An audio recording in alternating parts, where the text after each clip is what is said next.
Greetings farmers and friends, and welcome to another exciting edition of Agriscope. Agriscope is a production of the Communications Unit at the Department of Agriculture and is brought to you in collaboration with your family station, ZIZ. This is your host, Eric Brown, urging you to stay tuned as we explore the intriguing world of agriculture. Those delicious food in which we so delight, sweet juicy fruits and scrumptious vegetables, all packed with essential vitamins, minerals, protein, carbohydrates, and oils needed to enhance our healthy lifestyle. All these are joyfully produced by our skillful farmers and you, our able home gardener. Quality food comes from quality plants. Quality plants are produced from quality seedlings with quality care. On today's program, we'll learn how to obtain quality seedlings. The Tabernacle Outreach Center is situated in the quiet village of Tabernacle. It is a unit within the Department of Agriculture that was established to lend technical support and supplies to the eastern rural farming community. One such service offered at the Tabernacle Outreach Center is the sale of quality seedlings to the farming community. Here, seedlings are produced by two methods. They are the open bed method and the seedling tray method. Come, join us on our visit to Miss Tanisha Weeks and her staff at the Tabernacle Outreach Center as they teach us how to obtain quality seedlings.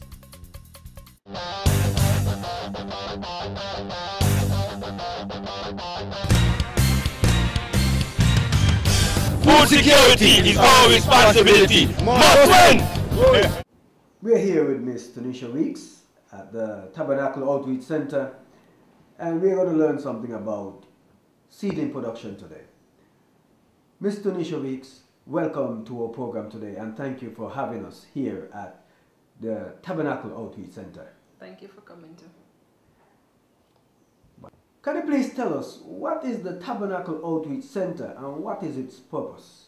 Okay, the Tabernacle Outreach Center, it's a unit of the Department of Agriculture. It's situated in Tabernacle. Its main function is to demonstrate to the farming community that vegetable crops can be grown on an annual basis.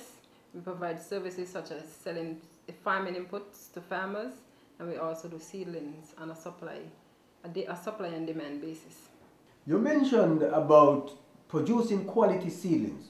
Why is it so important to concentrate on the production of quality seedlings? Quality, this is done basically to enhance the production of quality crops to the farming community and the general public so they could have wholesome, fresh, good quality seedlings to start off with. In the production of your quality seedlings, what method do you employ in your seedling production?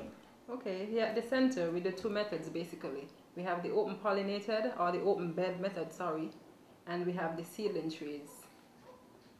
What is the difference between these two methods? Basically we do seedlings in open beds, and these are produced prepared in the beds openly by soil mixed with probably organic matter or compost matter. This is the open bed technique. Whereas in the seedling trays, we use the commercial substrate, which is called ProMix, to do the seedlings in that type of method. What is the advantage of using either of these two methods?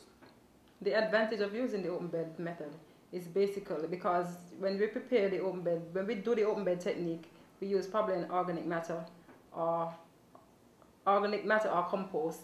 And whereas this benefits, you have nutrients in the soil which the plants can be used to grow healthy.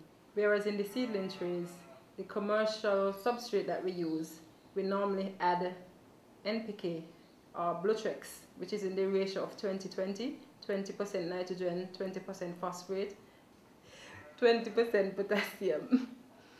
We do this because the substrate doesn't contain any nutrients at all. So whereas when the plants start germinating, the plant would need some form of nutrients for them to grow properly. In addition to, when we do the seedlings in the trays, we have to go in every day and treat with the Blutrex. We do this because the substrate does not hold moisture in the soil and is easily leached, whereas in the open beds, the nutrients is readily fixed and the plants just uptake it from there. There's also a disadvantage when we do the seedlings in the open beds. This is so because while we're moving them from the beds, the seedlings are damaged, the roots are damaged, whereas in the trays, the roots are fixed and you just practically remove the seedlings and directly place it into the soil. You have no damaged roots there. Listen now to the testimony of one of our home gardeners as he shared with us his experience with seedlings produced by these two different methods of production. Plants that come from the trays are much more mature than the open bed. I started my own kitchen garden myself, and I probably plant 6 of everything. I have 6 sweet peppers, 6 lettuce, 6 eggplants, 6 broccoli, 6 cauliflower going down the line of my house. And I took both open, those from the open bed and those from the trays. And the ones from the trays are far ahead of those that I got from the open bed. They're looking much more robust as opposed to the ones that are really struggling. I have to go out and give them a lot more attention, those from the open bed. You can see, even when you take them, you can see a mass of root development as opposed to almost bare root with some soil around it. So you have a certain advantage. It's a big advantage that is when you plant from the trays. The plants shoot off much faster.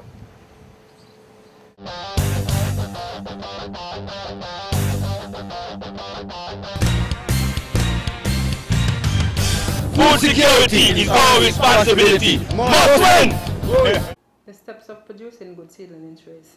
What is done first? Firstly, you have to gather the pomix, your materials that you need, the pomix, your Blutrex, and your water. You add the pomix in a container. For every 10 trays of seedlings, you add a teaspoon of Blutrex and you add it to the water.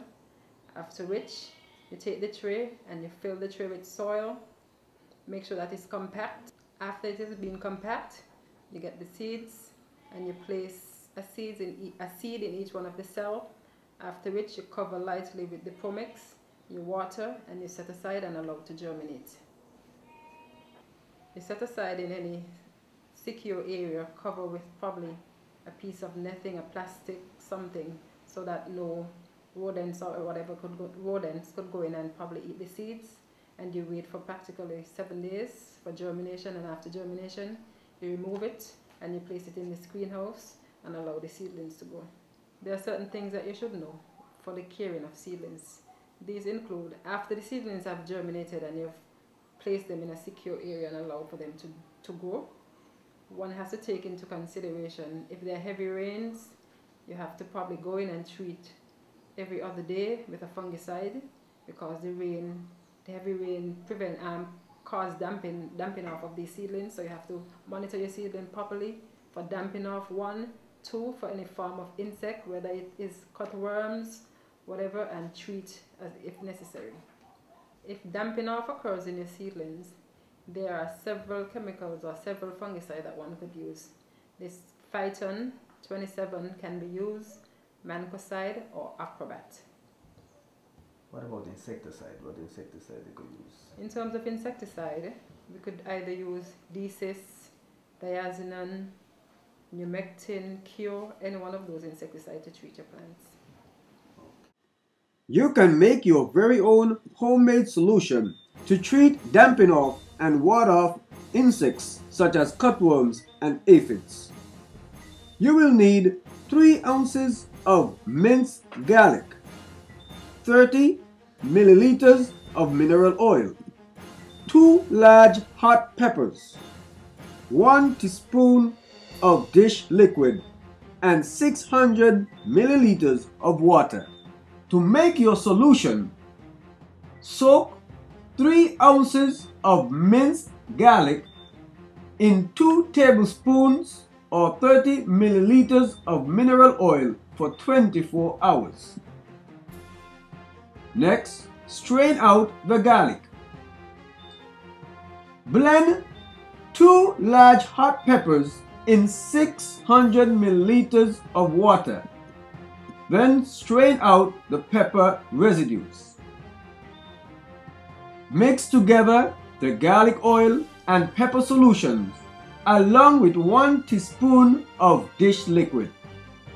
To treat your plants, mix 1 to 2 tablespoons of your prepared solution with 600 milliliters of water and spray your plants.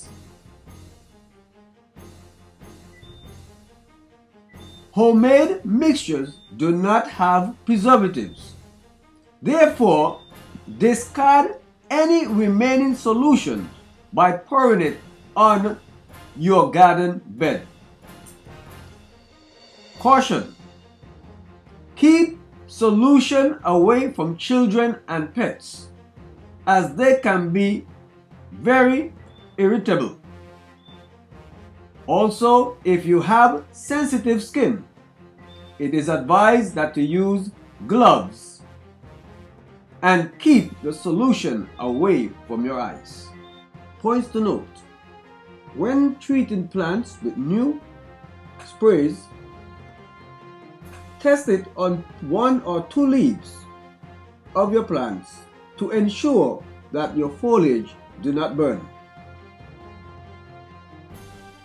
In the event that you have burning, further dilute your solution. Always spray early in the morning while the wind is down and temperatures are cooler. Also, this would minimize adverse effects on beneficial insects. Do not spray during midday or in full sun, as this will increase the risk of burning of your plants. I now invite you to stay tuned as we now present Mr. Al Edwards, Marketing Officer and Crops Program Leader in the Department of Agriculture, as he brings us our marketing tip for today. Hi everyone, this is Al Edwards with the marketing tip for this week. And it's simply 2 words: branding helps. You'd recognize from looking at television programs that all of the major suppliers of vehicles in particular, they always have something attached to their brand, whether it's a Nissan, Toyota, Mazda. And that is because they have recognized that branding helps. We too, here in the developing countries, have caught on to this, and the tip for this week is to encourage some more of that. We can go to things like Leafgate Tasty, a brand used by one of our local agro-processors, or better yet, Brimstone Fryer, which describes hot sauce. And I'm sure you're all aware of the lovely Julie mangoes that come with the moniker nice and lovely, sweet and juicy. And the most famous of all, very popular nowadays, Bubble Cane, soft and juicy. All these are ways in which the local entrepreneurs have caught on to branding. And I'm telling you, from a marketing perspective, branding helps. Think about it. This has been your marketing tip for this week.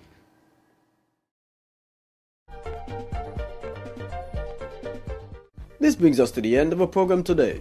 If you have any comments or query for us, you can write us at Agriscope, in care of Department of Agriculture, Box 39, Lagreed, Bastille. Or you can drop us a line at email doastk@gmail.com. You can even contact us at telephone number 465-2335. This is your host Eric Brown, reminding you to support homegrown, our very own. Happy farming.